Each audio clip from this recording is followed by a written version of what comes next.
Hello, hello, jour 2 du vlog de Noël, mon vlogmas en fait, ce que je rêvais de faire depuis longtemps. Alors aujourd'hui, on va s'intéresser plus à la partie wins. Je vais vous parler de carrière, de recherche d'emploi et de ce que je fais puisque c'est mon thème du jour. Aujourd'hui, je reçois quelqu'un que je suis dans son évolution de carrière. C'est une personne en fait qui cherche un emploi et qui cherche surtout une vocation. Donc, quelle est la boussole déjà qu'on peut avoir lorsqu'on cherche à changer d'emploi? Alors bien sûr, chez moi, vous pouvez passer un ensemble de tests, mais ce qui va vraiment, vraiment guider le choix, je vous avoue, je ne suis pas trop une fanatique des tests. J'ai l'impression qu'avec les tests, on reçoit beaucoup de, comment dire, d'informations génériques. Mais le plus important, ça va finalement pas être de connaître les métiers qui existent, c'est de savoir ce qui vous va vous plaire. Et tout ça, c'est la boussole intérieure qui nous l'indique. Et c'est en général à ça que je sers.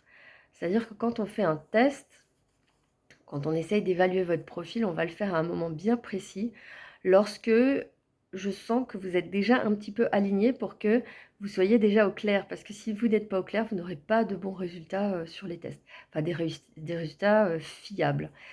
Donc, bien sûr, on va explorer les talents, ce que vous avez fait, ce que vous avez aimé, ce que vous n'avez pas aimé.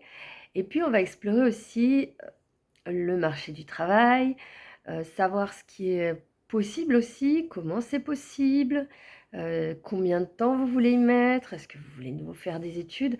Donc il y a tout un ensemble de facteurs. Alors ce que je peux vous donner déjà comme premier conseil par rapport à votre CV, c'est quelque chose qui est souvent requis. Je me rends compte que la difficulté à mettre le doigt sur ses talents se répercute forcément sur le CV. C'est pour ça que le travail de CV, il est très important s'il est bien fait. Mais ce qui va être le plus important, c'est comment vous valorisez tout ce que vous avez pu faire. Et ça, c'est une grosse partie du travail. Par contre, c'est ultra intéressant. Parce que on va avoir des personnes qui ont un manque de confiance en elles et qui, justement, en allant travailler tout ça, vont commencer à se reconnecter à qui elles sont, à leurs ambitions, à peut-être ce qu'elles voulaient il y a un certain temps, à plein de choses qui les font vibrer au quotidien, qui leur donnent envie, chacun a son mot, qui les motive. Et puis petit à petit, on va arriver peut-être vers certains freins. Des fois, on découvre des choses qui sont vraiment liées à votre histoire professionnelle, à votre passé professionnel. On parle souvent des blessures de l'âme, on parle des difficultés qu'on peut avoir par rapport à notre vie personnelle. Mais ce qu'on oublie, c'est que ces blessures-là, elles existent aussi au niveau professionnel. Ça peut être des blessures d'ego, des manques de confiance, des traumatismes, tout simplement parce que vous êtes tombé sur un manager toxique, vous avez été mal espace traité dans votre travail et du coup, votre corps a engrammé que retourner au travail, ce serait revivre tout ça et clairement, vous n'avez pas envie.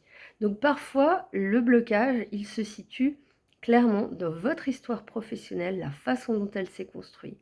Et je trouve qu'on en parle très peu parce qu'on parle beaucoup des histoires qui visent à dire, vous savez, un petit peu à l'américaine, on était au plus bas, puis d'un coup, on a eu une révélation, puis tout se passe bien et on travaille et on a les résultats qui vont avec. C'est pas toujours comme ça et parfois même, ça demande beaucoup de travail et d'investissement pour les personnes qui ont ce genre, d'expérience traumatique, de se dire qu'elles vont retourner au travail alors qu'elles ont envie de travailler. Je vous parle vraiment de personnes qui ont foncièrement envie de retourner au travail et qui se rend compte donc je suis désolée, vous entendez que j'ai un petit peu ma gorge là, ça faisait 2 mois que j'avais mal à la gorge et j'ai aéré parce que c'est quand même bon pour la santé d'aérer. D'ailleurs, c'est une des choses que je vous invite à faire le matin, vraiment prendre votre bol d'air quotidien et surtout quand je reçois quelqu'un, je trouve ça bien d'aérer avant, de faire un peu place nette pour son énergie, son mood du moment, pour être clairement disponible. Je vais peut-être quand même mettre quelque chose autour du cou, mais en tout cas, c'est comme ça que ça se passe. Donc voilà, je vais vous partager au fur et à mesure mon quotidien. Alors si vous êtes actuellement en recherche d'emploi, il y a quelque chose de simple que vous pouvez déjà commencer à faire.